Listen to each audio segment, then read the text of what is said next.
को बोसा दिया, उसको सर पे रखा, अपने सीने से लगाया और लगा करके चल देते हैं। झूमते हुए चलते चले जा रहे हैं। उनकी किस्मत की मेराज हो गई है। इधर चलते चले जा रहे हैं, उधर से कुछ सहाबा ने पकड़ लिया। पकड़ने के बाद कहा, जरा बताओ ये नबी की चादर कहां से ला रहे हो, जरा बताओ नबी की लुंगी कहां से ला रहे हो, जरा बताओ नबी का तैबत कहां से ला रहे हो। अरे तुम्हें पता नहीं है, नबी को फुला औरत ने बगैर वुजू हाथ नहीं लगाया था, हर हर तागे पर मेरे नबी का नाम लिया था तो ये चादर को बुना था। तुमने नबी से चादर क्यों मांगी है? तुम्हारे अंदर इतनी हिम्मत कहां से आई?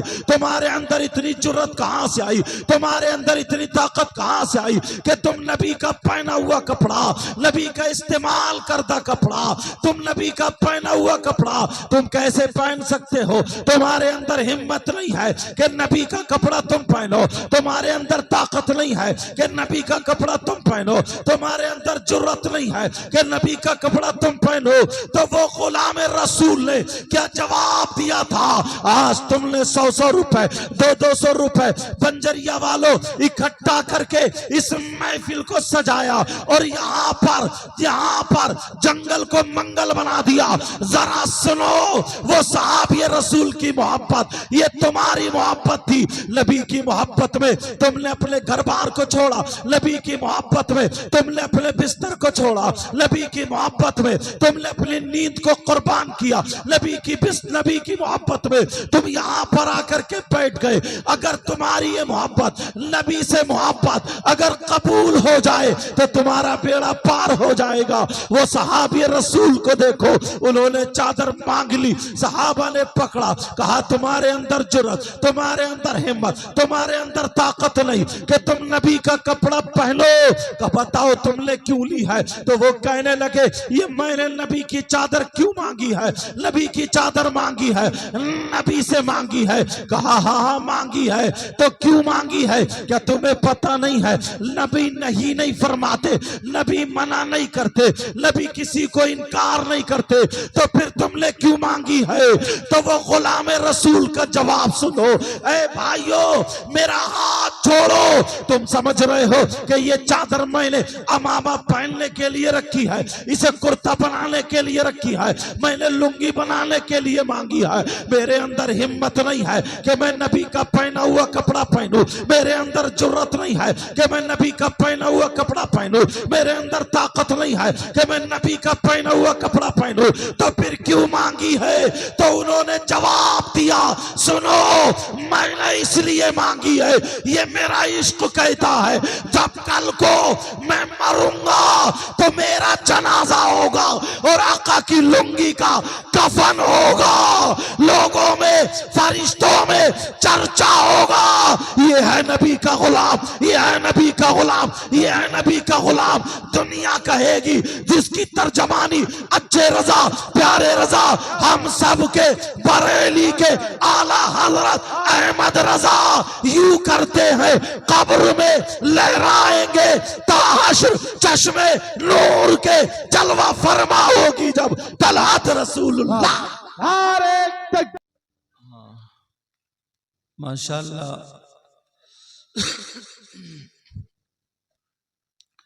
बड़े तो हैं ही हैं अच्छे, मगर यहाँ के बच्चे भी बहुत अच्छे माशाल्लाह। ये इनके माँ बाप की तरबियत है, अच्छी सोहबत है।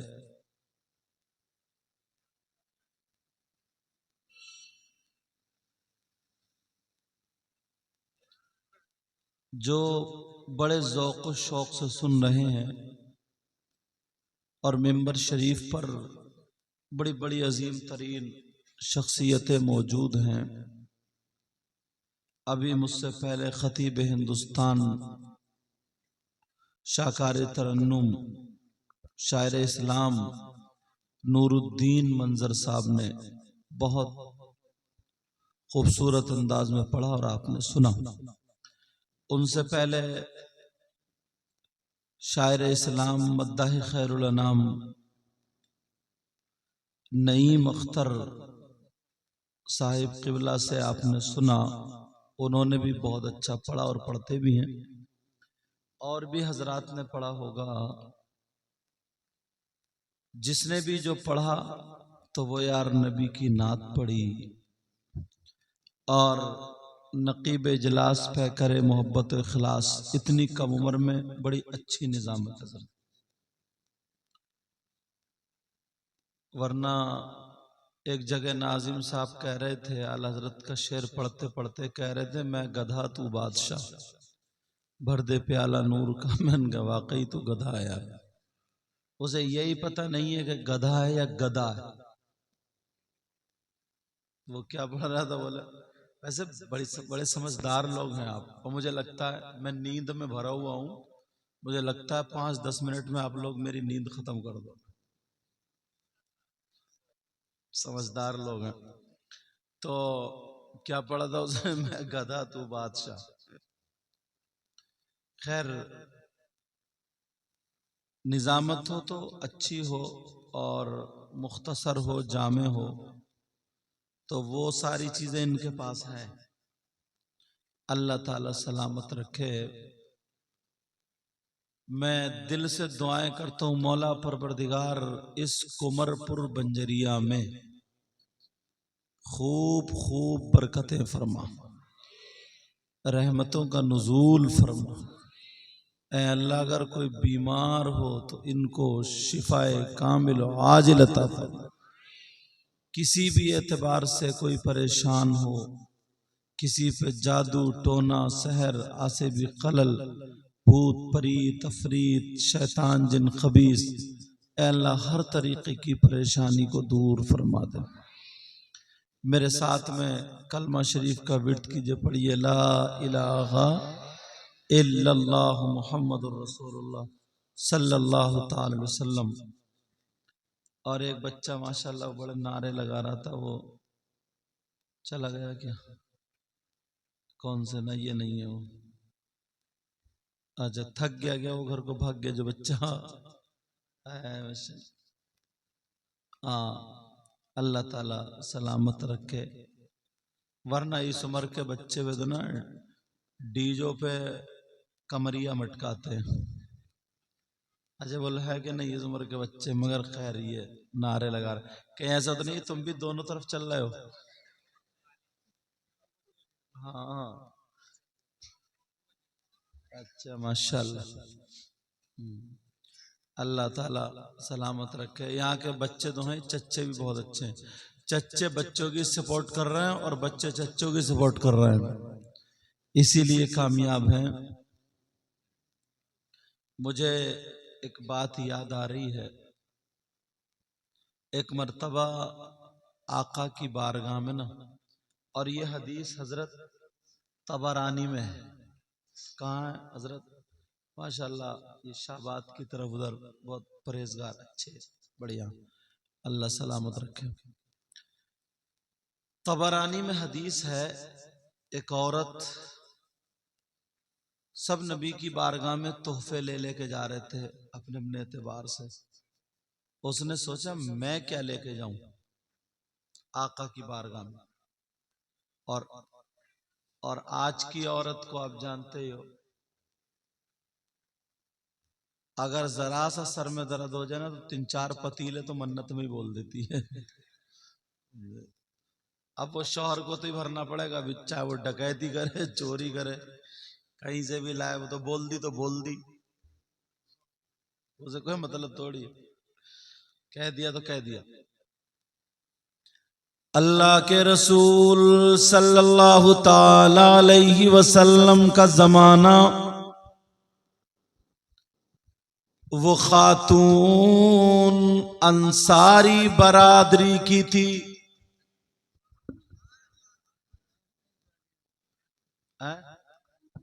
इस गांव में भी अंसारी ज्यादा, तभी तो सुभान लगा रहे हो, सोच रहे हो आज तो हमारी चल पड़ी।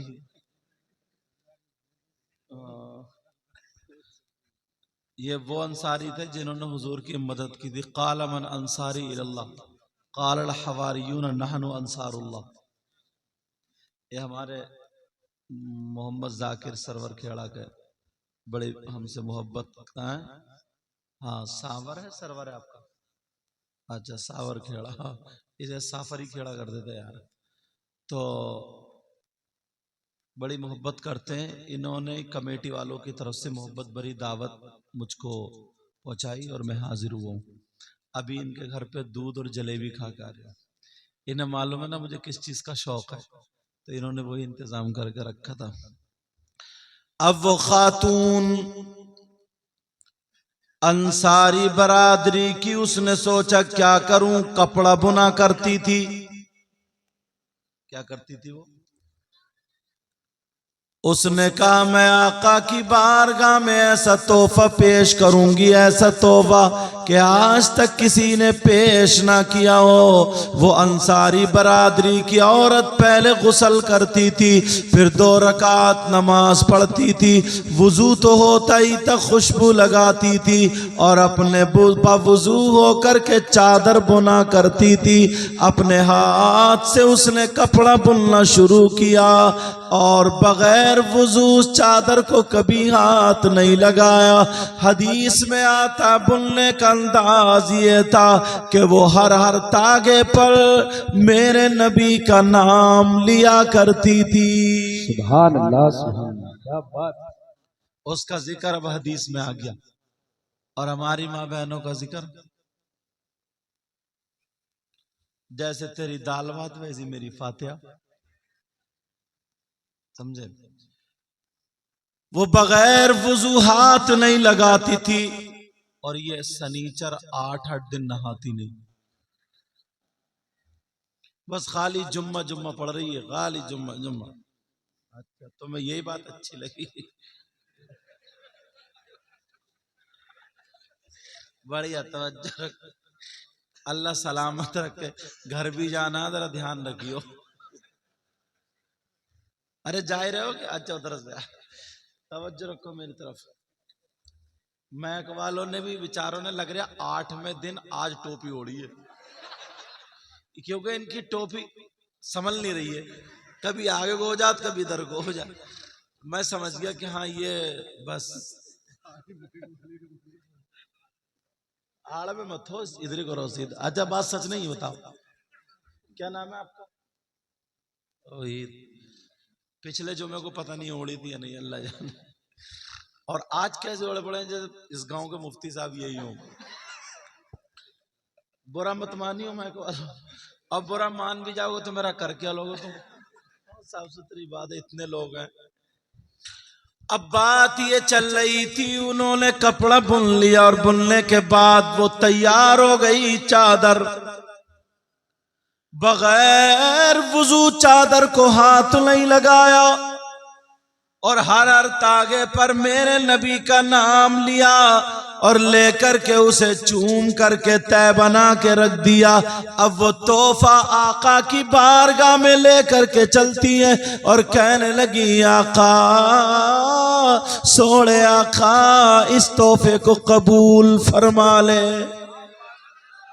सुभान अल्लाह। मेरे नबी ने देखा कि ये आज अलग सा तोहफा क्या, आज अलग सा तोहफा क्या,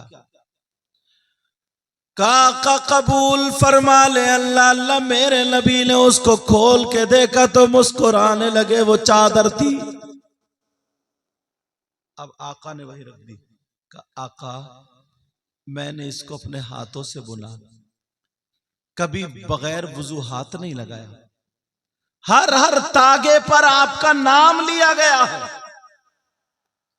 आका इस चादर को कबूल फरमा ले अल्लाह अल्लाह। मेरे नबी कभी मना नहीं फरमाते।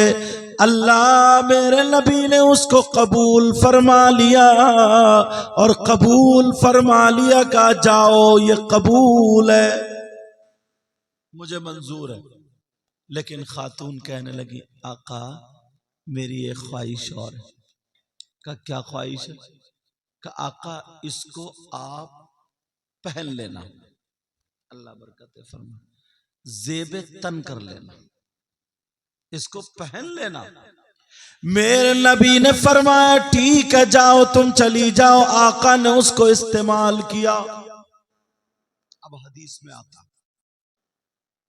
खातून ने अपना काम किया, मगर इधर देखो अब कहा उसको मेरे नबी ने पहन लिया, नबी ने इस्तेमाल किया, मगर मेरे नबी ने पहना किया, उसका अमामा नहीं बनाया, उसका जुब्बा नहीं बनाया, उसका तहबंद बनाया, उसे लुंगी की जगह मेरे नबी ने इस्तेमाल किया। लुंगी की जगह नबी ने इस्तेमाल किया। और जब लुंगी की जगह नबी ने इस्तेमाल किया, अब मेरे आका उसको पहन करके बाहर निकले, लोगों में सब में ये बात उड़ गई, यही वो चादर है जो बगैर वुजू खातून ने हाथ नहीं लगाया, मेरे नबी का नाम ले लेकर के इस चादर को बुना है। अब तुम अपनी मोहब्बत देखना और इस चादर की बात सुनना कि तुम अपने घर बार को छोड़ के यहां आए हो, तुमने 100-100 200-200 रुपए चंदा करके जलसा सजाया, नबी के नाम पर इस जगह को ऐसे बैठे हो जैसे कहीं बहुत ऊंची कालीन पे बैठे। सारे लोग यहां पर अपने घर बार को छोड़ करके नबी की मोहब्बत में आ चुके हैं, लेकिन आज तुम्हारी मोहब्बत देखो, मेरे नबी वो चादर पहन करके घर से जब बाहर निकले, अब गांव का रहने वाला एक सहाबी रसूल आ जाते हैं और आकर के आका से वो चादर मांग लेते हैं और कहते हैं आका ये चादर मुझे दे दीजिए, आका ये चादर मुझे पेश कर दीजिए।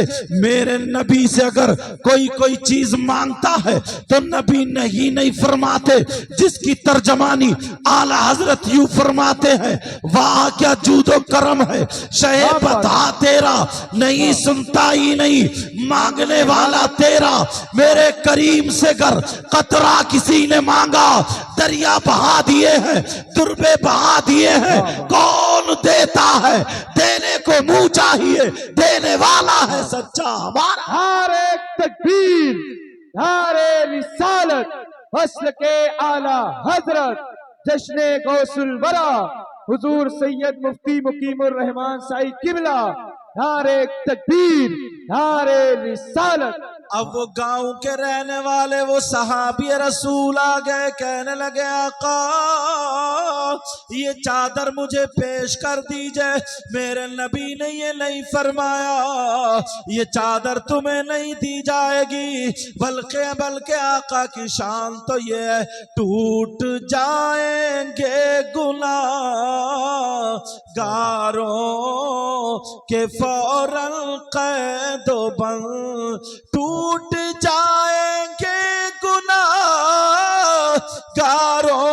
के फौरन कैदो बंद, और हश्र को खुल जाएगी ताकत रसूलुल्लाह की।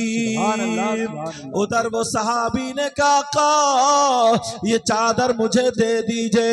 मेरे नबी ने नहीं फरमाया, ये नहीं कहा ये चादर तुझे नहीं दी जाएगी, ये नहीं कहा मुझे तोहफे में मिली है, ये नहीं कहा मुझे किसी औरत ने दी है, ये नहीं कहा मैं तुझे कैसे दे दूं, बल्कि आका फरमाने लगे आजा मेरे पीछे आजा, ये चादर तुझे दे दूं। अल्लाह, वो गांव के रहने वाले, देहात के रहने वाले, शहर के रहने वाले नहीं थे। अब जरा सुनो, मेरे नबी आगे आगे, वो गुलाम पीछे पीछे चलते चले जा रहे हैं, गुलाम पीछे पीछे, नबी आगे आगे। मेरे नबी हजरत आयशा के हुजरे में दाखिल होते हैं और वो गुलाम बाहर रह जाते हैं। नबी ने दूसरी चादर बांधी, नबी ने दूसरी लुंगी बांधी, नबी ने दूसरा तहबंद बांधा, और वो तहबंद उसकी तय बना करके वही चादर जो अंसारी बिरादरी की औरत ने वो चादर बुन करके नबी को पेश की थी, वो चादर उस सहाबी रसूल को दे दी जैसे सहाबी को दी। जरा उनसे की मोहब्बत देखो, उनका प्यार देखो। वो सहाबी रसूल ने उस चादर को बोसा दिया, उसको सर पे रखा, अपने सीने से लगाया और लगा करके चल देते हैं। झूमते हुए चलते चले जा रहे हैं। उनकी किस्मत की मेराज हो गई है। इधर चलते चले जा रहे हैं, उधर से कुछ सहाबा ने पकड़ लिया। पकड़ने के बाद कहा, जरा बताओ ये नबी की चादर कहां से ला रहे हो? जरा बताओ नबी की लुंगी कहां से ला रहे हो? जरा बताओ नबी का तैबत कहां से ला रहे हो? अरे तुम्हें पता नहीं है नबी को फुला औरत ने बगैर वुजू हाथ नहीं लगाया था, हर हर तागे पर मेरे नबी का नाम लिया था तो ये चादर को बुना था। तुमने नबी से चादर क्यों मांगी है? तुम्हारे अंदर इतनी हिम्मत कहां से आई? तुम्हारे अंदर इतनी जुर्रत कहां से आई? तुम्हारे अंदर इतनी ताकत कहां से आई कि तुम नबी का पहना हुआ कपड़ा, नबी का इस्तेमाल करदा कपड़ा, तुम नबी का पहना हुआ कपड़ा तुम कैसे पहन सकते हो? तुम्हारे अंदर हिम्मत नहीं है कि नबी का कपड़ा तुम पहनो, तुम्हारे अंदर ताकत नहीं है कि नबी का कपड़ा तुम पहनो, तुम्हारे अंदर जुर्रत नहीं है कि नबी का कपड़ा तुम पहनो। तो वो गुलाम रसूल ने क्या जवाब दिया था? आज तुमने 100-100 रुपए, 200-200 रुपए बंजरिया वालों इकट्ठा करके इस महफिल को सजाया और यहाँ पर जंगल को मंगल बना दिया। जरा सुनो, वो सहाबी रसूल की मोहब्बत, ये तुम्हारी मोहब्बत थी। नबी की मोहब्बत में तुमने अपने घर बार को छोड़ा, नबी की मोहब्बत में तुमने अपने बिस्तर को छोड़ा, नबी की मोहब्बत में तुमने अपनी नींद को कुर्बान किया, नबी की मोहब्बत में तुम यहाँ पर आकर के बैठ गए। अगर तुम्हारी ये मोहब्बत, नबी से मोहब्बत अगर कबूल हो जाए तो तुम्हारा बेड़ा पार हो जाएगा। वो सहाबी रसूल को देखो, उन्होंने चादर मांग ली, सहाबा ने पकड़ा, कहा तुम्हारे अंदर जुर्रत, तुम्हारे अंदर हिम्मत, तुम्हारे अंदर ताकत नहीं कि तुम नबी का कपड़ा पहनो। तो बताओ तुमने क्यों ली है? तो वो कहने लगे, ये मैंने नबी की चादर क्यों मांगी है? नबी की चादर मांगी है, नबी से मांगी है। कहा हाँ मांगी है। तो क्यों मांगी है? क्या तुम्हें पता नहीं है नबी नहीं फरमाते, नबी मना नहीं करते, नबी किसी को इनकार नहीं करते, तो फिर तुमने क्यों मांगी है? तो वो गुलाम रसूल का जवाब सुनो।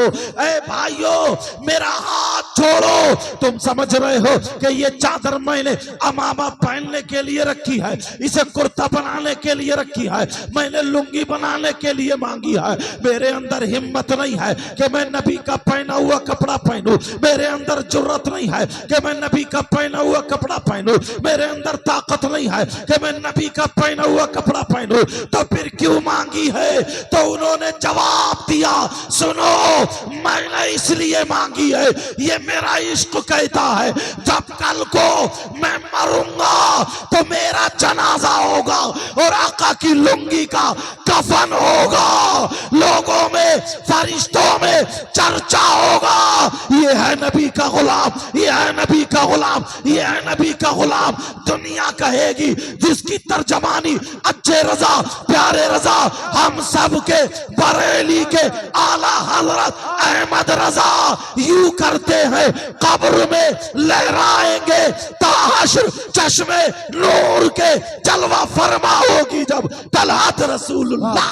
नारे तकबीर, नारे रिसालत, वस्ल के आला हजरत, अजमत मुस्तफा, शान मुस्तफा, हजरत सैयद मुकीमुर रहमान साई किबला। नारे तकबीर, नारे रिसालत। माशाअल्लाह। अब बताओ, आपने ये काम अच्छा किया है या गलत? अरे यार, अगर एक लम्हा भी हमारा कबूल हो गया ना तो खुदा की कसम बेड़ा पार। कुरान शरीफ पढ़ो।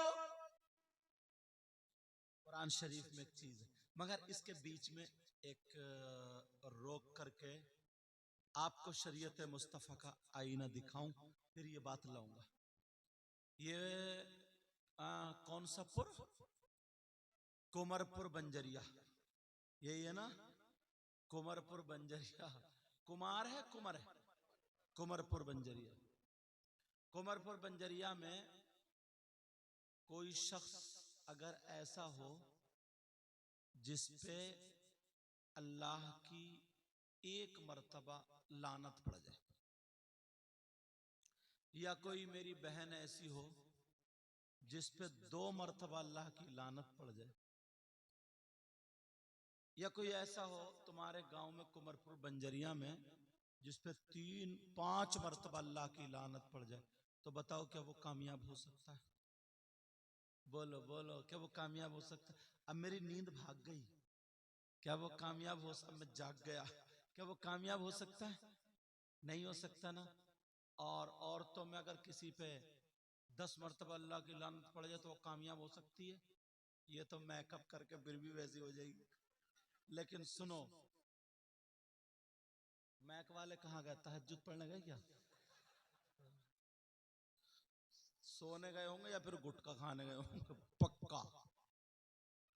अच्छा, कौन है तुम्हारे? कौन है तुम्हारे? भाई है। टोपी दूसरे भाई को दे गए? अच्छा, उनकी अलग है। अच्छा, उनकी अलग है। ये मत समझियो कि पूरा सब भैया एक ही टोपी को रपटा रहा है। तवज्जो ना मेरी तरफ। हाँ हाँ बेटा, माशाल्लाह कमेटी वाले मुबारकबाद के लायक हैं। जाकिर भाई, कमेटी वाले हैं कौन से? हाथ उठाइयो। बस 2 ही कमेटी है? अच्छा, 4। माशाल्लाह, और 2-4 घर भी सो रहे होंगे। तो तुम उधर क्यों खड़े हो? इधर आओ ना। अच्छा हाँ, वो खाना वगैरह खिलवा रहा है, समझे? वो तो अल्लाह ने मौलवियों को ऐसा लीवर दिया है, 3 बजे खाए तो खड़प। और पीरों को भी बाज पीर का पेट थोड़ी है, मुर्गों का कब्रिस्तान है। हाँ, पता नहीं कितने दफन हो गए उसमें। लाते समीत खा जाता है। कहाँ जा रहे हो? इधर क्यों नहीं आते आप? चलो, ये काम में लगो। हाँ, बात चल रही थी, अगर किसी पे 10 मर्तबा, नाजिम साहब शुरू से अब तक हैं और मुझे बहुत पसंद है, अगर तुम जाना चाहते हो तो लीवर तुम्हारा भी हाई है, जा सकते हो। अब मैं देख लूंगा इन्हें, अब मैं जाग गया हूं। अगर 10 मर्तबा किसी पे अल्लाह की लानत पड़ जाए तो वो कामयाब हो सकता है। और 20 मर्तबा, तुम्हारे गांव में कुछ लोग ऐसे हैं जिन पे 50 मर्तबा अल्लाह की लानत पड़ती है। आप लोग सोचोगे यार ये हजरत तो पहली मर्तबा आए हैं, इन्हें कैसे पता? कहो तो बता दूं? बता दूं? नाम लेके बताऊं या ऐसे बताऊं? और डर गए ये लोग, कोई एक भी नहीं बोला नाम लेके। मगर किस पे अल्लाह की लानत पड़ती है जरा सुनो। मैंने 50 लोग कम बताए, आधे आधे 50% ऐसे, और औरतों में तो 80% ऐसी हैं, क्योंकि ये 3 हाथ आगे चल रही हैं। अब बोलो ना सर। अच्छा, मैं समझा शायद इमाम साहब डर रहे हैं।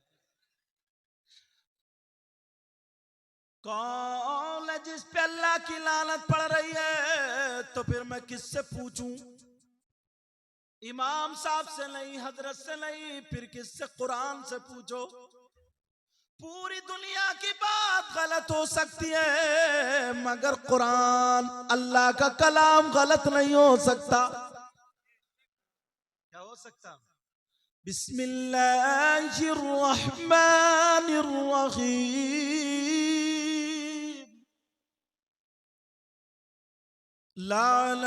लानतुल्लाहि अलल कादिबीन।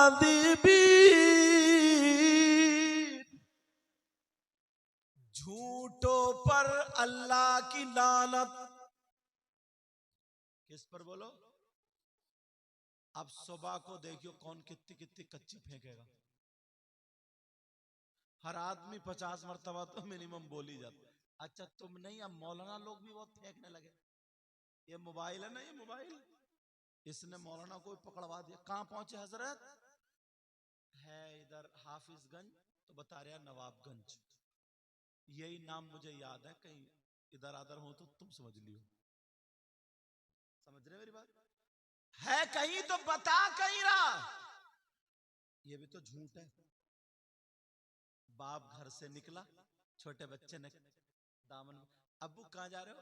मेरा बेटा तेरे लिए मिठाई लेने जा रहे हो। मिठाई? ये भी झूठ है। देखो झूठ तो झूठ है। अम्मा है अम्मा, पहले की माँ थी, बच्चा रोता था तो सूरह असर पढ़ के दम करती थी, कुल अल्लाह शरीफ पढ़ के फूंकती थी, सब कुछ। अब तो हुर्र हुर्र कर रही है, हुर्र हुर्र। जब नहीं चुपा ना तो कह रही चुप, देख भूत आ गया, देख बिल्ली आ गई, देख बंदर आ गया, देख सांप आ गया, देख उल्लू आ गया, और है कुछ भी नहीं। ये भी झूठ। समझते रहे, ये हंसने की बात नहीं। हर शख्स पर आ गए, मैक वाले आ गए, वुजू बना के आए, हर शख्स पर। अब लोग उन्हें ज्यादा देख रहे हैं और मुझे कम देख रहे हैं। मुझे देखो, इन्हें घर ना नींद नहीं आई। हर शख्स पर कम से कम 50 मर्तबा अल्लाह की लानत पड़ जाती है, क्योंकि झूठ बोल जाता। बोलो बोलता नहीं बोलता। अल्लाह के रसूल ने फरमाया, दो चीजों की हिफाजत कर लो, जन्नत की जमानत मैं लेता हूं। कितनी चीजों की? एक ज़बान और दूसरी शर्मगाह।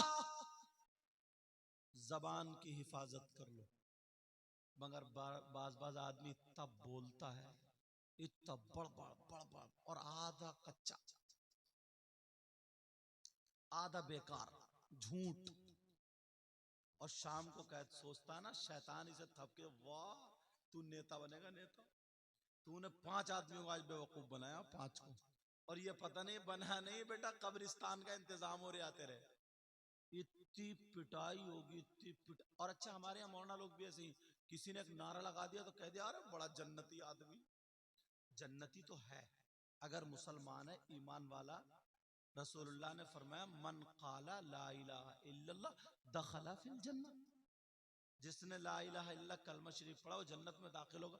मानता हूं मैं, लेकिन उससे पहले कब्र में सर्विस भी तो होगी, डेंटिंग, पेंटिंग, धुलाई, सफाई, सारी जंग छूट जाएगी, कुटाई पिटाई, कलर बढ़िया करके जब क्लीन हो जाओगे, अब चलो जन्नत में को। पहले, उससे पहले जो सर्विस होगी कब्र में, एक एक गुर्ज ऐसा पड़ेगा, 70 मील हड्डियां चू चू। समझे? तो मैं बता रहा था, जरा तवज्जो रखो, गौर करो। अल्लाह फरमाता, लानतुल्लाहि अलल काज़िबीन, झूठों पर अल्लाह की लानत। आज के बाद जबान पे कंट्रोल करोगे। बोलो बोलो बोलो, झूठ तो नहीं बोलोगे। अच्छा, तुम चाहते हो तुम्हारी दुआएं कबूल हो जाए? चाहते हो नहीं चाहते हो? मैं भी चाहता हूं। तुम्हारी सबकी समझ में आ रही है मेरी बात? मेरी तकरीर समझ रहे हो ना? जोश में और होश में दोनों में हो। और करूं तकरीर, सुनना चाह रहे हो तो फिर हाथ उठाओ, कौन कौन सुनना नहीं चाह रहे? उठाए तो नहीं तुमने किसी ने? मुझे पता चल गया तुम कितने होश में और कितने जोश में हो। एकदम सेट हो जाइए, तुम्हारी भी नींद भगा रहे हो, एकदम सेट हो जाए। अब सुनो बात जो कांटे की आ गई। 15वां सिपारा, जो बात चली थी ना अंसारी बिरादरी की औरत की, उसने नबी की बारगाह में तोहफा पेश किया। तो एक देहात का सहाबी रसूल आए, उन्होंने चादर मांग ली। काय के लिए? अपने कफन के लिए। ये मोहब्बत। अब सुनो, 15वां सिपारा उठाओगे, कुरान की आयत है, वला तजाल यदका मगलूलतन इला उनुकी वला तबसुतहा कुल्लल बस्त। इस आयत के शान नुज़ूल में ये वाकया लिखा। जरा क्या वाकया, जरा तवज्जो से सुनिए, अल्लाह बरकत फरमाए। 2 औरतों में झगड़ा होने लगा, मगर वो झगड़ा तुम्हारे घर वाला नहीं था कि जो इतनी इतनी बड़ी गालियां बक रही है। वो झगड़ा क्या था वो सुनो। एक औरत मोमिना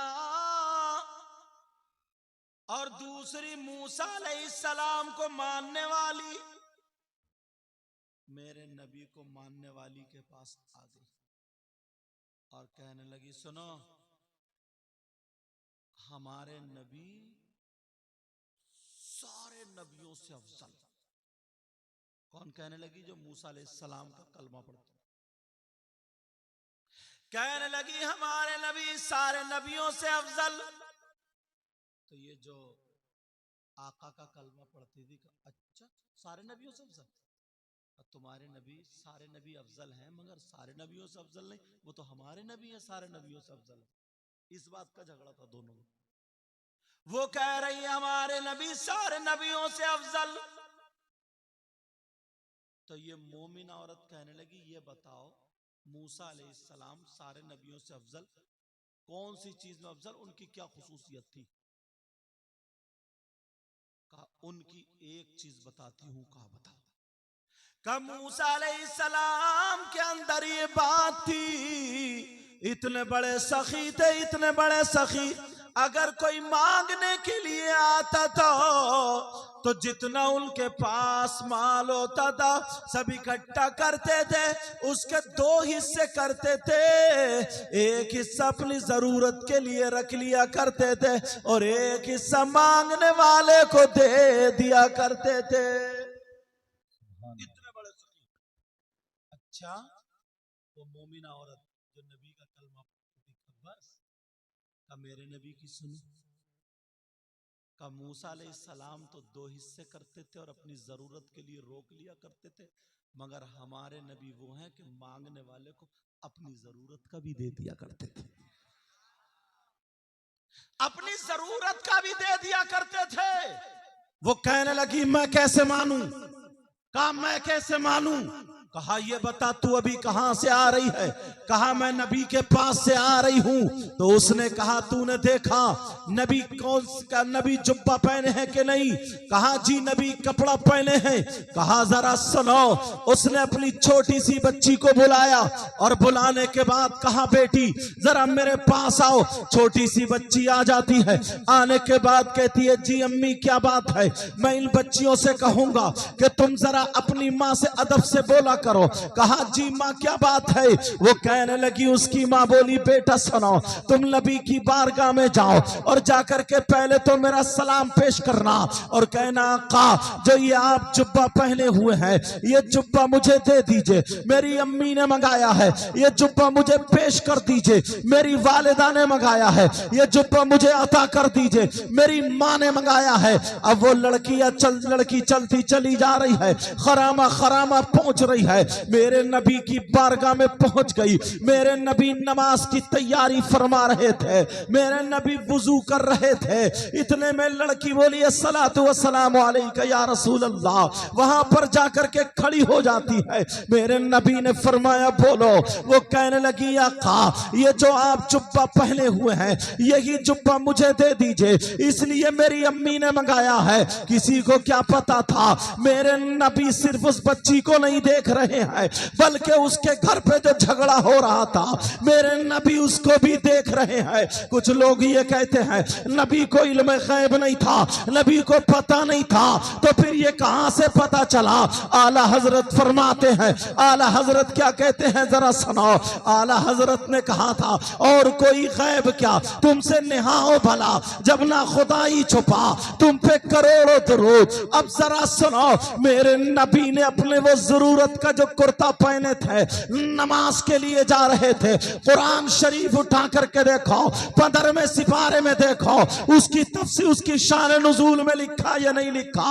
अगर ना पाओ तो फिर मुझे पकड़ लेना, मुझे बुला लेना, भरे मजमे में तौबा करूंगा, लेकिन तुम्हें मानना पड़ेगा।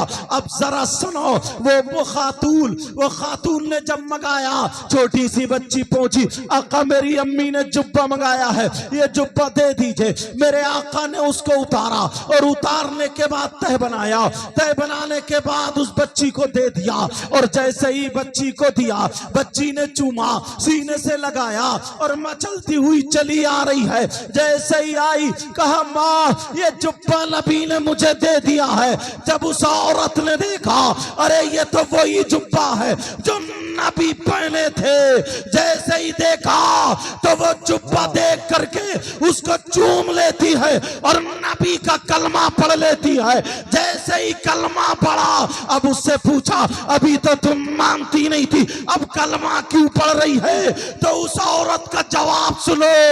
ओ यहाँ बंजरिया के गयूर मुसलमानों, तुम्हारी मोहब्बत अपने घरों को छोड़ा, मगर उस खातून का जवाब सुनो। मैंने इसलिए कलमा पढ़ा जो नबी अपनी जरूरत का कुर्ता अपनी उम्मत को दे सकता है, वो नबी जन्नत का टिकट भी दे सकता है, जन्नत में जाने का परवाना भी। नारे तकबीर, नारे रिसालत, फस्ल के आला हजरत, अजमते मुस्तफा, शाने मुस्तफा, हुजूर सैयद मुफ्ती मुकीमुर रहमान साई किबला। नारे तकबीर, नारे रिसालत, माशाल्लाह माशाल्लाह, बहुत अच्छा, जिंदाबाद। कहा जो नबी अपनी जरूरत का कुर्ता दे सकता है, वो नबी जन्नत का टिकट भी दे सकता है। अब बरेली के इमाम बोले, सबसे आला व आला हमारा नबी। जरा प्यार से बोलो, अपने मौला का प्यारा हमारा नबी, दोनों आलम का दूल्हा हमारा नबी। अल्लाह। अब वो झूठ की बात आई थी ना, मुझे लगता है ये प्रोग्राम सैयदना सरकार गौसे पाक रदी अल्लाह ताला के नाम से मंसूब। तो नाना का जिक्र हो गया, अब नवासे पे आ जाओ, इजाजत है? झूठों पर अल्लाह की लानत। यहां से इधर को आया था मैं। बड़े पीर साहब 470 हिजरी में पैदा हुए।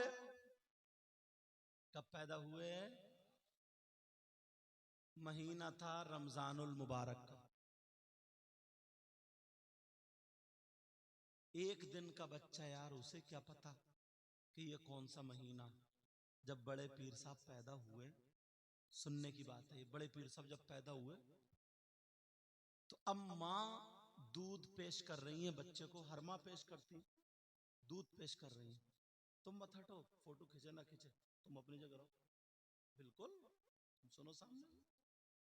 हाँ, तो हम उसके नाजायज काम के लिए अपना थोड़ी हटे। जो बात है हक है वो हक है। अब बच्चा दूध नहीं पीता। अब माँ को क्या है, माँ को थोड़ी तकलीफ होती है ना कि मेरा बेटा दूध क्यों नहीं पी रहा दूध। अब जैसे ही इफ्तार का टाइम हुआ, बड़े पीर साहब ने दूध पीना शुरू कर दिया। सहरी तक खूब दूध पिया, और जब सहरी का टाइम खत्म हुआ तो फिर दूध बंद। अब नहीं पी रहे। दूसरे दिन, तीसरे दिन, अब माँ कहने लगी, बड़े पीर साहब की माँ अपने शौहर से कह रही, अजी सुनियो जरा, सुनो तो यार, क्या प्यारा जोड़ा था और आज का जोड़ा। अल्लाह माफ फरमाए, सुबह को नाश्ता कर रहे हैं तो किचकिच, दोपहर को खाना कर रहे हैं तो किचकिच, शाम को खाना खा रहा है तो किचकिच। मतलब खाना नहीं खा रहा है, खाना ही नहीं खा रहा। घर में टेल्स है, पत्थर है, सोना चांदी कानों में है, सब कुछ है, मगर एक दिन का सुकून और चैन नहीं है। एक दिन का सुख, और वो क्या प्यारा जोड़ा था। और हमारे अल्लाह माफ फरमाए, बस घर को जंग का मैदान बना रखा है। इतनी दो गांवों के प्रधानों में बहस नहीं चलती है जितनी मियां बीवी में चलती है बहस। अच्छा बताओ, बात सच है नहीं? कम बोल रहे हैं इसलिए घर भी जाना, लेकिन बात सच्ची है। अब बड़े पीर साहब की माँ बोली, सुनो इधर आओ जी। आए, कहा मुझे ये लगता है ना, ये बच्चा कुछ अलग है। ये बच्चा क्यों, मैं 3 दिन से एक बात नोटिस कर रही हूँ, 3 दिन से एक चीज देख रही हूँ। जैसे शहरी का टाइम होता है, खत्म होता है, तो दूध पीना बंद कर देता है ये बच्चा अब्दुल कादिर, और जब इफ्तार का टाइम होता है दूध पीना शुरू कर देता है। एक दिन मैंने दूध पेश नहीं किया, तो जैसे इफ्तार का टाइम रोने लगे, दूध के मारे रोने लगे। जैसे टाइम हुआ, मुझे लगता है कोई तो बात है। अब बड़े पीर साहब के वाली साहब बोले, उम्मुल खैर फातिमा, मैं तुम्हें एक बात बताना भूल गया। क्या?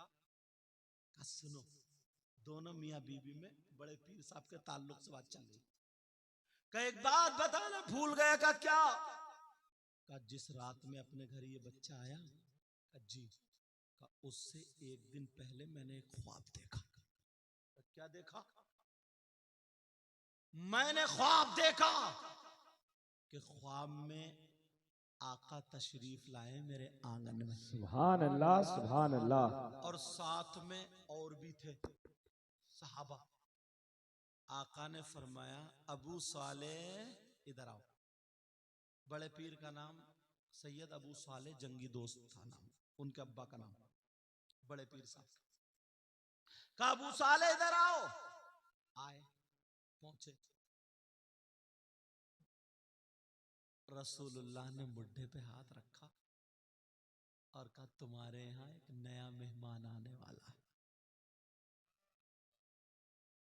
वो अल्लाह का वली होगा और वो मेरा शहजादा होगा। सुभान अल्लाह, सुभान अल्लाह। कहा मुझे रसूलुल्लाह ने ख्वाब में ये बता दिया। उम्मुल खैर फातिमा, मुझे तुम्हें बताने का मौका नहीं मिला। ये हमारा बच्चा सादा बच्चा नहीं है, ये अल्लाह का वली है, ये मादरजात वली है। पेट से पैदा हुआ तो वली पैदा हुआ, जिसकी तर्जमानी अल्लामतुज़्ज़मान फरीदुल आबान मुल्हिदुन नज़ारे सैयद अदनान अश-शेख इमाम अहमद रजा खान फाज़िल बरेलवी इल्म की चट्टान यही कहते हैं, वाह क्या मर्तबा है, गौस है बाला तेरा, ऊंचे ऊंचों के सरों से कदम आला। नारे तकबीर, नारे रिसालत, हस्र के आला हजरत, अजमते गौसे आजम, शाने गौसे आजम, हुजूर सैयद मुफ्ती मुकीमुर रहमान साहिब किबला। माशाअल्लाह, माशाअल्लाह। एक दिन बड़े पीर साहब बच्चों के साथ में खड़े थे और बच्चे खेल रहे थे। एक मजजूब अल्लाह वाले फकीर जा रहे थे, उन्होंने बच्चों को देखा, कहा अस्सलामु अलैकुम। सारे बच्चे बोले वालेकुम अस्सलाम। बड़े पीर साहब भी खड़े थे, बड़े पीर साहब ने 2 मरतबा जवाब दिया, कहा वालेकुम अस्सलाम, वालेकुम अस्सलाम। उनके पांव वहीं पे रुक गए, पीछे को आए बैक में। कौन है जिसने 2 मरतबा जवाब दिया? तुम सलाम करने की आदत डालो, आज से सलाम क्या करोगे? बोलो सलाम क्या करोगे? जिधर से गुजरो सलाम करो, आपस में मेल मोहब्बत रखो। घर में जाओ तो बीबी को सलाम करो। घबरा रहे हो? नहीं करोगे क्या? बाज इतना बुरा आदमी है, खाली मूली बिचारी पे डंडा फेरता। खाली कोई मतलब जबरदस्ती लड़ाइयां निकाल लिया, जैसे मरखाना बैल, जबरदस्ती। और अच्छा बाज औरत भी मेरी बहन ऐसी है, जब तक महीने में इसकी सर्विस नहीं होती ये भी सही नहीं चलती है। हाँ, जो बात आई वो मैंने बता दी, समझे? अब तो मैक वाले भी आ गए। तुम्हारा सच में मैक अच्छा है, ये बात तो मैक अच्छा है। कहाँ क्यों है? हाफिजगंज के हो, तभी तो मैं अच्छा तुम्हारा। अब बात क्या चल रही थी? बात यह है, बड़े पीर साहब ने 2 मरतबा जवाब दिया। औरतें भी अपने शौहर को सलाम कर सकती हैं और शौहर भी अपनी बीवी को सलाम कर सकता है। हजरत अली जब घर में आते थे, फातिमा होती थी तो हजरत अली सलाम करते थे। हजरत अली भी, ये पहले था देहातों में, औरतें अपने शौहरों का नाम नहीं लेती थी, सोचती थी अगर शौहर का नाम ले लेंगे ना तो वो निकाह टूट जाए। अच्छा, ये मसला चलता था नहीं चलता था? बास गांवों में चलता था, और इनकी लाल किताब अलग है। अब जो थे बड़े पीर साहब खड़े थे, वो अल्लाह वाले आ गए का 2 मरतबा किसने जवाब दिया? अब बच्चे झूठ नहीं बोलते लेकिन चच्चे बोल जाते हैं। बच्चे बोले साहब हमने नहीं दिया, हमने नहीं दिया, इन्होंने 2 मरतबा जवाब दिया। बड़े पीर साहब को कह दिया। अब जब बड़े पीर साहब छोटे थे, जब देखा तो पेशानी इतनी खूबसूरत, सैयदजादे थे, आले रसूल थे, और आला हजरत क्या बोले? ये शेर इतना मशहूर है, इतना मशहूर है, बड़े से बड़े शायर आज के दौर पे अगर ऐसा शेर लिखेंगे, पूरा कलाम इस शेर पर टंग जाता है। क्या? तेरी नस्ल पाक में है बच्चा बच्चा नूर का, ला माशाअल्लाह। तेरी नस्ल पाक में है बच्चा बच्चा नूर का, और तू है गैले नूर, तेरा सब घराना नूर का। माशाअल्लाह का माशाअल्लाह। बेटा तुम्हारी पेशानी तो बड़ी खूबसूरत है, ऊंचे खानदान से लगते हो, तुम्हें सलाम का तरीका मालूम नहीं है? सलाम के आदाब मालूम नहीं? बड़े पीर साहब बोले मुझे पता है सलाम करना सुन्नत है, जवाब देना वाजिब। अच्छा, कहा तो फिर मैंने 1 मरतबा सलाम किया था, तुमने 2 मरतबा जवाब क्यों? 1 मरतबा सलाम का जवाब 1 ही मरतबा बनता है, मगर तुमने 2 मरतबा क्यों दिया? तो अब जरा सुनो, बड़े पीर साहब क्या जवाब देते हैं। कहा ओ बाबा, आज से 4-4.5 साल पहले तकरीबन आप मेरे घर से गुजर रहे थे। उस वक्त मैं अपनी माँ के पेट में था, मैं अपनी माँ के पेट में था। आप जब घर से गुजरे, आपने सलाम किया, मेरी माँ ने जवाब नहीं दिया, इसलिए औरत की आवाज भी औरत होती है, मगर मैंने पेट में रह करके तुम्हारे सलाम को सुन लिया था और जवाब इसलिए नहीं दिया था। अगर जवाब देता तो मेरी मां डर जाती, मैंने जवाब नहीं दिया था। याद रखो, जब तुम गुजरे थे 2 मरतबा सलाम, 1 मरतबा सलाम किया था, मैंने 2 मरतबा जवाब इसलिए दिया है। एक जवाब आज का है और एक जवाब उस दिन का। ये बड़े पीर साहब फरमाते हैं, मेरा चाहने वाला, मेरा मानने वाला, वही तो अच्छा, लेकिन मशवरा क्या था? चलो अच्छा, इन्हें मौका मिलता जुगाड़ निकाल लेते। कान में चल रही है इधर, मैं कह रहा हूं पता नहीं कहां से भौरे बोल रहे। बड़े पीर साहब कहते हैं, मैं मशरिक में हूं या मगरिब में, और मेरा चाहने वाला दुनिया के उस कोने पर हो और मुझे याद करे तो मैं मदद के लिए पहुंच जाता हूं। ये कौन कह रहा है? ये बड़े पीर साहब। यार बड़े खुशकिस्मत हो तुम लोग। और बड़े पीर साहब के जब बचपने की बात आई ना, तो मैं एक बुढ़िया की बात बताऊं, ये मेरी तकरीर बड़ी वायरल हुई है, बताऊं क्या? एक बूढ़ी औरत के यहाँ उसकी बहू थी तो खतरनाक, मगर कोई बच्चा नहीं हुआ था। अब वो सब में दुआएं मांग रही है, बच्चा हो जाए, मेरी बहू के बच्चा।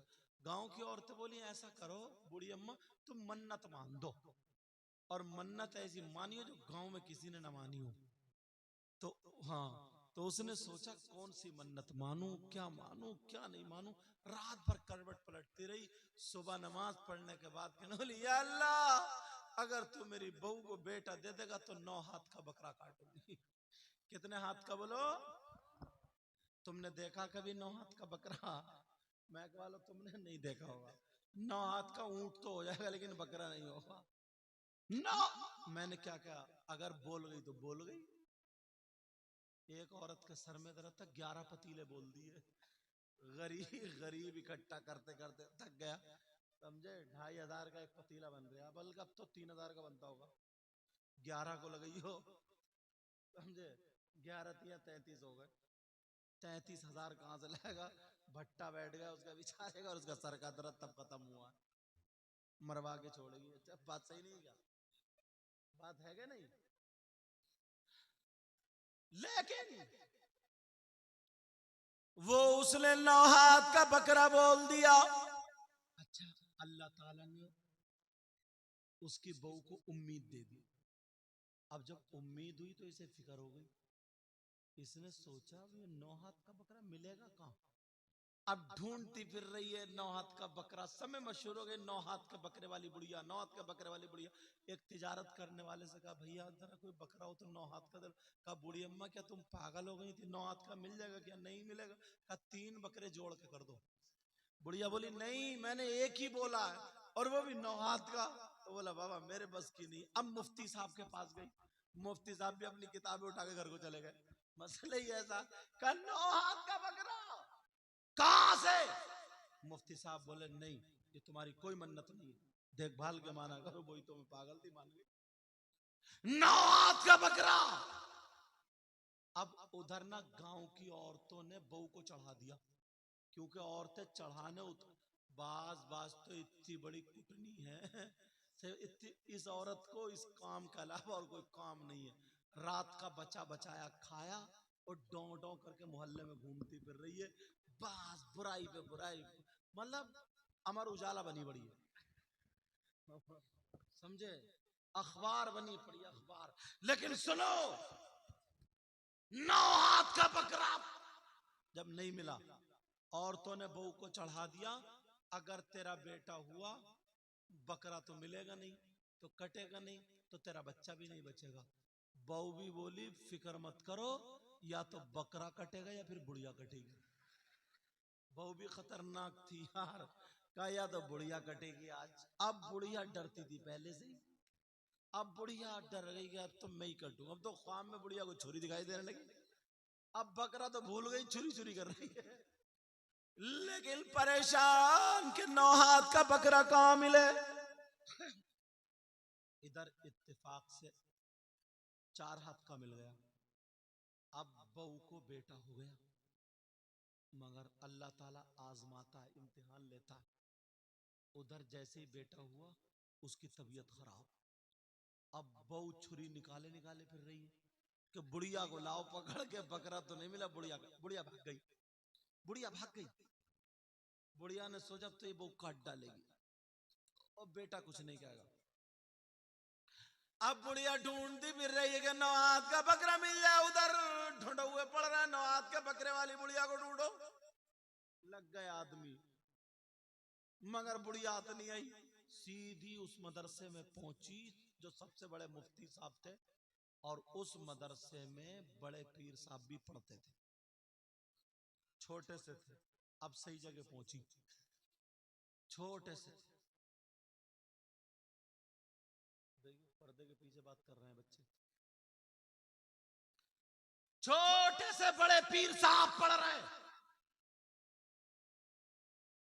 अब मुफ्ती साहब के पास गए, कहने लगे मुफ्ती साहब बचा लो। का क्या बात है? कहा मेरी तरफ तवज्जो रखो, क्या बात है? कहा मैंने ऐसे ऐसे 9 हाथ का बकरा बोल दिया था। कहा फिर? कहा बहू को बेटा हो गया, तबीयत खराब है, वो छुरी रख के फिर रही है। क्यों छुरी क्यों? कहा अगर बकरा नहीं मिलेगा तो मैं ही तो कटूंगी। कहा अच्छा। कहा तुम्हारी ये मन्नत लग़्व है, बेकार है। क्योंकि 9 हाथ का बकरा होता ही नहीं, और जब होता नहीं तो मन्नत नहीं। ऐसा करो, उस पोते के नाम का सदका कर दो। और नबी ने फरमाया सदका बलाओं को टालता है, ये इसका हल है। वो कहने लगी मुफ्ती साहब बात तो सही है मगर बहू नहीं मानेगी। मैं जानती हूँ उसे, वो बहू नहीं मानेगी, वो तो छुरी चाटे बैठी है। बुढ़िया मदरसे से आके पेड़ के नीचे रोने लगी। सारे बच्चे हंस हंस के कहने लगे ये 9 हाथ के बकरे वाली बुढ़िया। सब चले गए, मगर अब बड़े पीर साहब आए, चुस्की हल्कल के मारी। अब जब बड़े पीर साहब आए, सलाम किया उस बूढ़ी माँ को, तवज्जो रखो मेरी तरफ, सलाम किया बूढ़ी माँ को। जैसे ही सलाम किया, कहा बूढ़ी माँ क्यों रो रही हो, आंसू पोंछ लो ना। कहा बेटा मुझे रोने दो।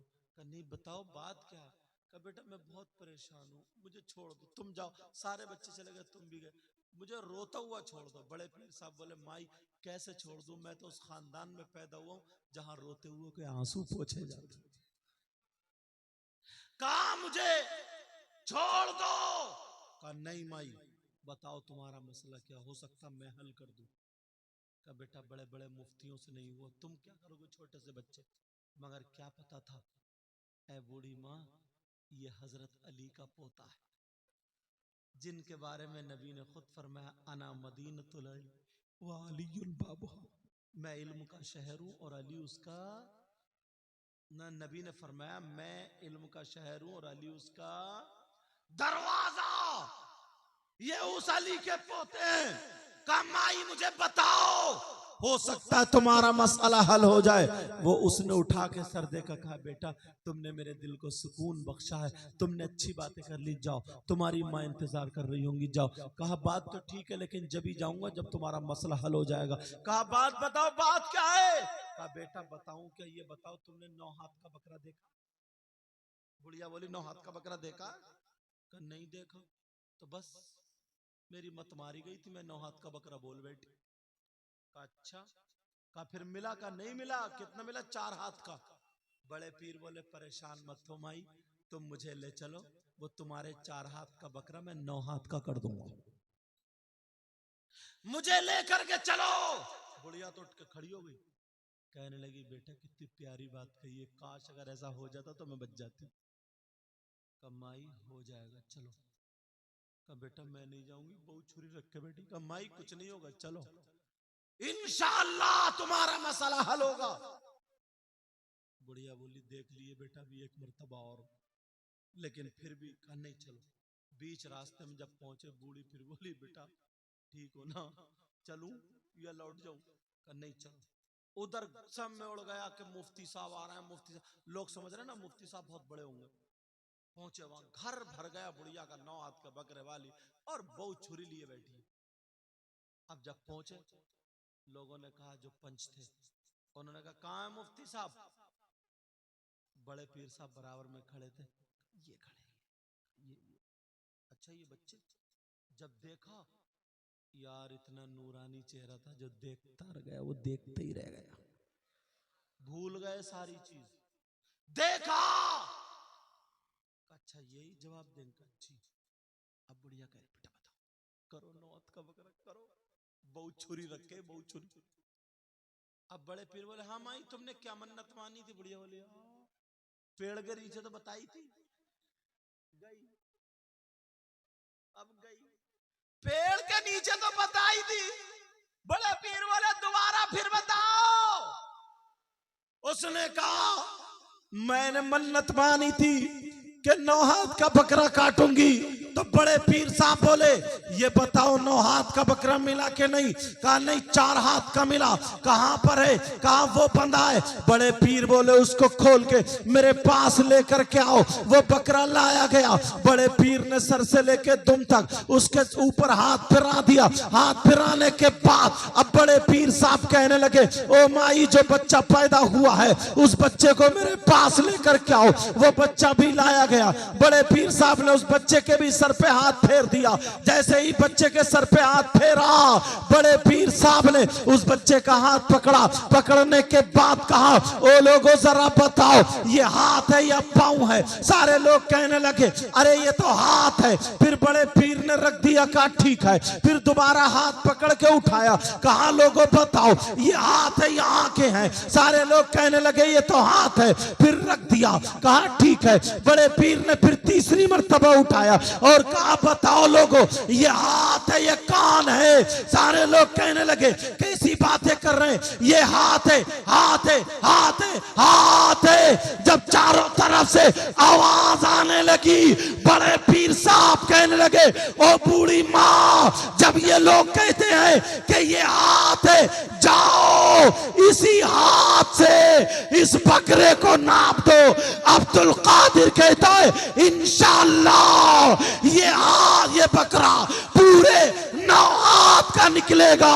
जब नाप आ गया तो वो बकरा पूरे 9 हाथ का बैठा। क्या बात है। नारे तकबीर, नारे रिसालत, वस्ल के आला हजरत, अजमते गौसे आजम, शाने गौसे आजम, हुजूर सैयद मुकीमुर रहमान साई किबला।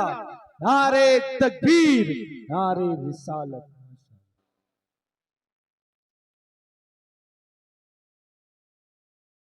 2:38 मेरे मोबाइल की घड़ी में हुआ। क्या करूं? अल्लाह बरकतें फरमाए। यार टाइम का तुम इतने प्यारे हो ना, सच बता रहा हूं, इतने प्यारे हो। मतलब टाइम मुझे ऐसा लगी नहीं मैं पहली मर्तबा आया हूं। कहते नहीं है दुआएं कराई नहीं जाती बल्कि दुआएं ली जाती हैं। काम ऐसा कर जाओ मगर यार स्लिप मत तोड़ दियो तुम लोग, उसमें से कम हो जाओ, थोड़े से कम हो जाओ, बस ठीक है, थोड़े से कम हो जाओ। कहीं पता चले सुबह को दुकानदार बजाय तुम्हारे दुआओं के गालियां नवाजे। समझे? जो भारी भारी है वो उतर जाओ, जो हल्के हल्के वो टंगे रहो। अब मैं देखता हूँ तुम्हें भारी कौन है। अच्छा सही है, अल्लाह ताला सलामत रखे। हाँ सही मामला। देखो अपना मामला क्लियर है भाई, साफ सुथरा। तो अच्छा है, दिल से दुआएं निकलती हैं ऐसे लोगों के लिए।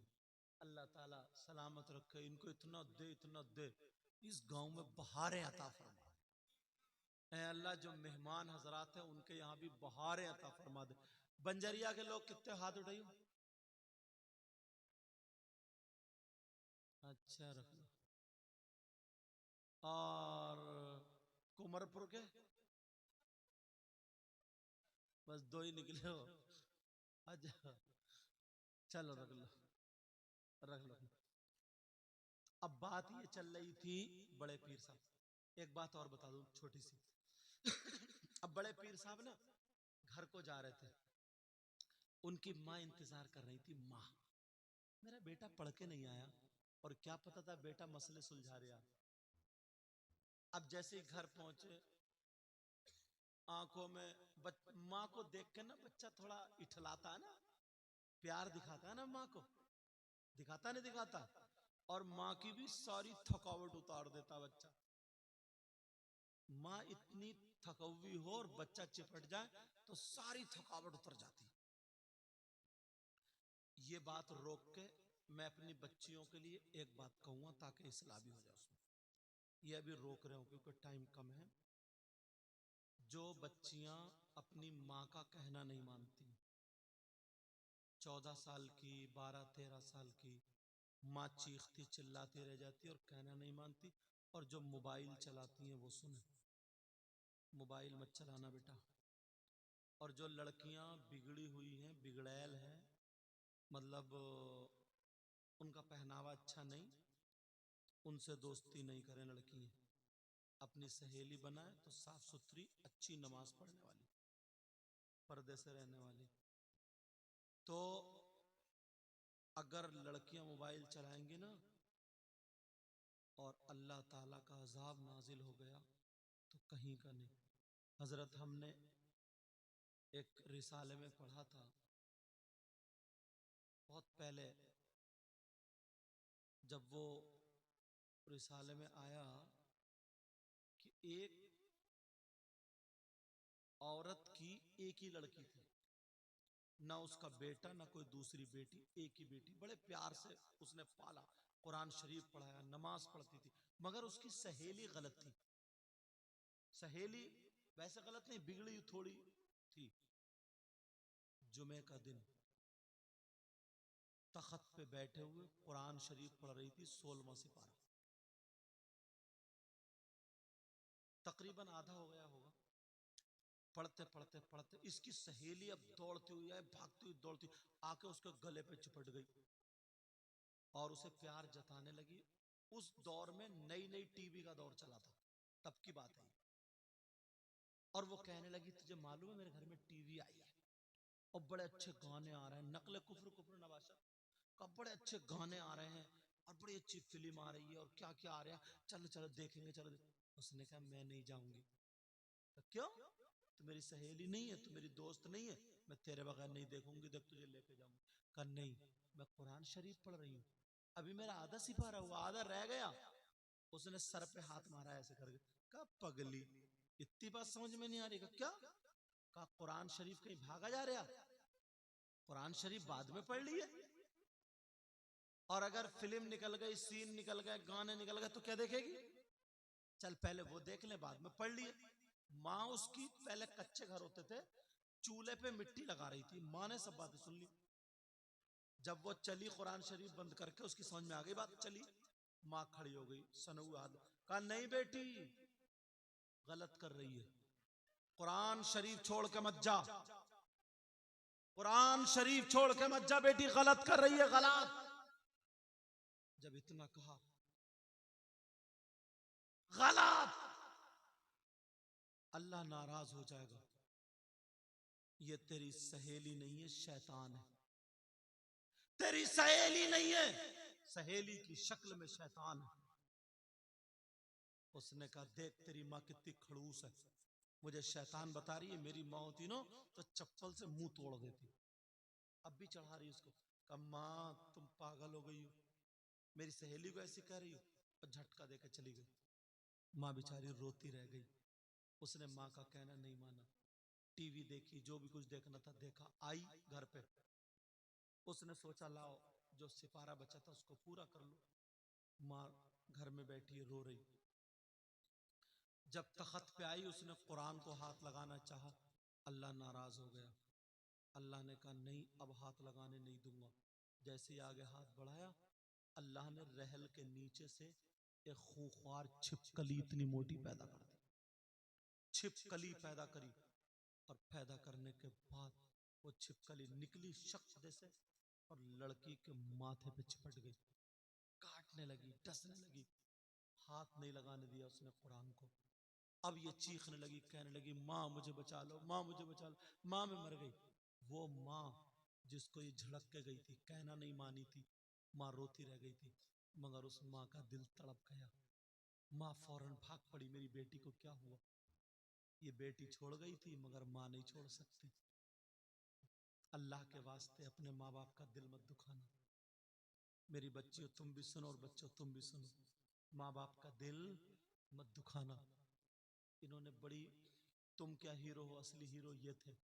उस वक्त ना इतने गाड़ी घोड़े कुछ भी नहीं थे, लाइट वाइट इतना इंतजाम, इतनी कमाई कुछ भी नहीं थी, तब भी तुम्हें ऐसे पाल दिया इन्होंने।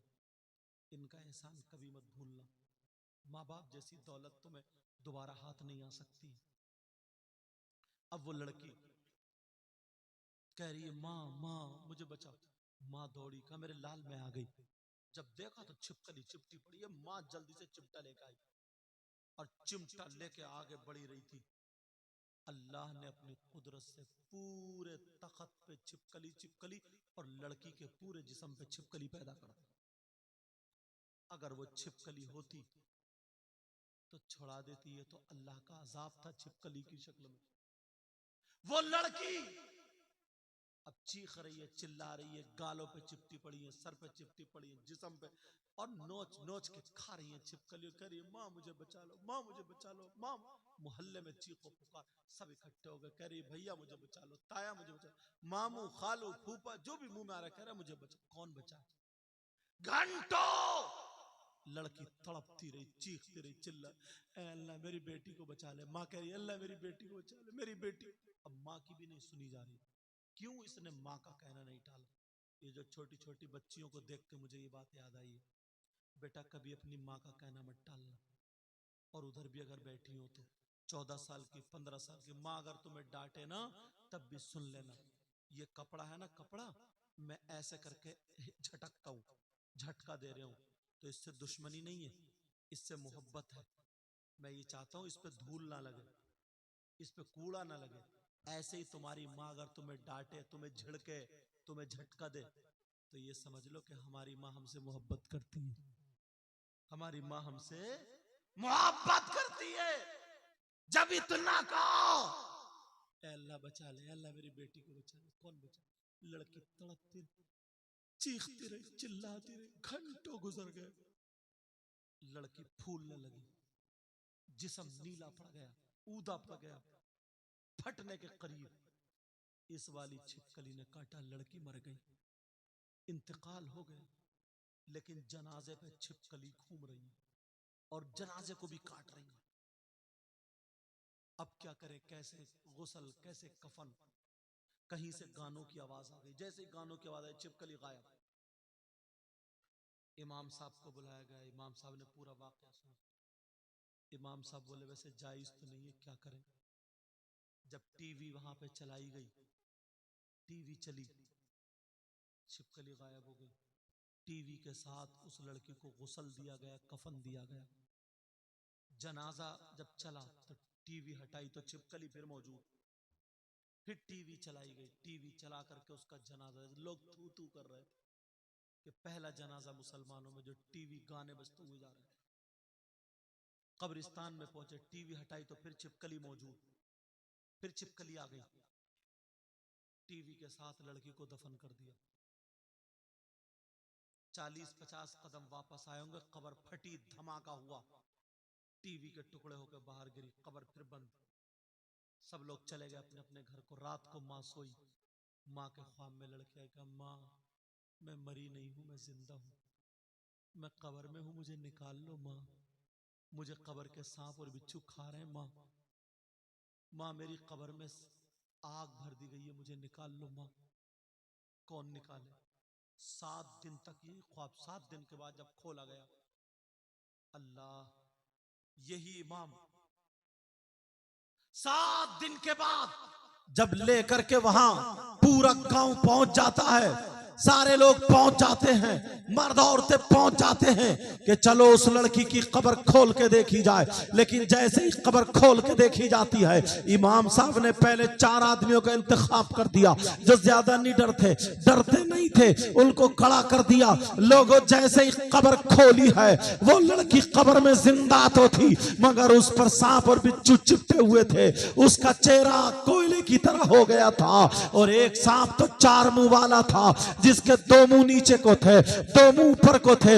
ऊपर वाले मुंह से नाक के नथने पकड़े हुए था, जबान की जड़ें पकड़े हुए था, गले में लपेटा मार के, सीने में लपेटा मार के, कमर में लपेटा मार के, यहां पर पांव में, यहाँ पांव के तलुए पर, दूसरे नीचे वाले मुंह से यहाँ पांव के तलुए पे लगाए पड़ा था और दूसरा मुंह दूसरे पांव के तलुए पे लगाए पड़ा था। लड़की ऐसे तड़प रही थी जैसे बिजली का करंट लगा हो, लोगों की चीखें निकल गई, कुछ लोग बेहोश होकर गिर गए। मगर यही इमाम जिसकी लोग बुराई करते हैं, जिसे लोग अच्छी नजर से नहीं देखते, यही इमाम, इसे नबी की याद आ गई। इसने पढ़ा था, नबी ने फरमाया अगर कहीं बीमारी आए तो अजान पढ़ो, कहीं तूफान आए तो अजान पढ़ो, कहीं बलाए उतरे तो अजान पढ़ो, कहीं जिन्नात हो तो अजान पढ़ो, कहीं शयातीन आए तो अजान पढ़ो, कहीं अजाब उतरे तो अजान पढ़ो, बारिश का तूफान आए अजान पढ़ो, हवा का तूफान आए अजान पढ़ो, घर में जिन्नात हो अजान पढ़ो, बीमारियां फैल जाए तो अजान पढ़ो। इसने पढ़ा रहा था, यही इमाम इसकी आंखों में आंसू तो आ गए, मगर नबी को याद करके पीछे नहीं हटा, आगे बढ़ा, कब्र के सामने खड़े होकर के कान में उंगली डाल के इसने पूरी ताकत से अजान पढ़ना शुरू की है। अल्लाह अकबर, अल्लाह अकबर। जब ला इलाहा इल्लल्लाह पे आया और आंख खोल के देखा तो कब्र का अजाब खत्म हो चुका। नारे तकबीर, नारे रिसालत, मसल के आला हजरत। कब्र का अजाब खत्म हो चुका था। अल्लाह 52 मिनट हो गए, माफ करना, टाइम ज्यादा हो गया। कब्र का अजाब खत्म। वो लड़की जिंदा तो थी, अगर थी किस हाल में ये भी सुन लो। यहां से नीचे को उसका औरत का जिस्म, यहां से ऊपर को उसका मुंह खिंजीर का बना दिया, सुअर का मुंह। क्यों? वो अपनी मां को मुंह चढ़ाती थी, मुंह चबाती थी, दिखाती थी। अल्लाह और रसूल के वास्ते अपने माँ बाप को तकलीफ मत देना। बोलो नहीं दोगे ना, आज से इन बातों पर अमल करोगे? बोलो इंशाअल्लाह। नमाजों की पाबंदी करोगे? बोलो इंशाअल्लाह। 5 वक्त की नमाज हर मुसलमान मर्द औरत आकिल बालिग पर फर्ज है। कितने वक्त की? बोलो 5 वक्त की नमाज नहीं छोड़ोगे, मेरी बहनें भी नहीं छोड़ेंगी। और मोबाइल से गलत इस्तेमाल करने से बचोगे। अगर मोबाइल है तो सही तरीके से चलाओगे। बोलो इंशाअल्लाह, इंशाअल्लाह। इसमें जो गलती हो गई हो, किसी भाई को मेरी बात कोई बुरी लगी हो तो माफ करना। महक वालों सुन रहे हो? समझे? अल्लाह ताला मैं दिल से दुआ